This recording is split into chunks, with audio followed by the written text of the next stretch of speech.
ناظرین، آپ دیکھ رہے ہیں ہمارا چینل علم کی بہار اور میں ہوں آپ کا ہوسٹ علی۔ ناظرین، روایات میں ملتا ہے کہ ایک شخص حضرت علی علیہ السلام کے پاس آیا اور کہنے لگا کہ خشک سالی کی وجہ سے میری فصلیں تباہ ہو گئی ہیں، مجھے بتائیں میں کیا کروں؟ حضرت نے فرمایا کہ خدا سے استغفار کیا کرو۔ ایک اور شخص آیا اور رزق میں کمی اور غربت کی شکایت کی۔ حضرت نے فرمایا کہ استغفار کیا کرو۔ ایک اور شخص آیا اور کہنے لگا کہ میری اولاد نہیں ہو رہی، مجھے ایسا عمل بتائیں جس سے اللہ تعالیٰ مجھے اولاد عطا فرمائے۔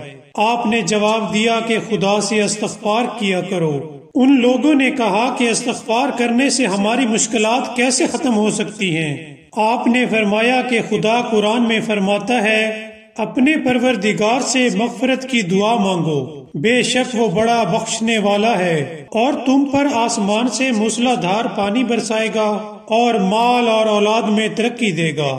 ناظرین، اس واقعے سے ہمیں سبق ملتا ہے کہ رزق میں اضافے کے لیے اولاد کی حاجت اور خدا کی رحمت حاصل کرنے کا بہترین طریقہ خدا سے استغفار کرنا ہے۔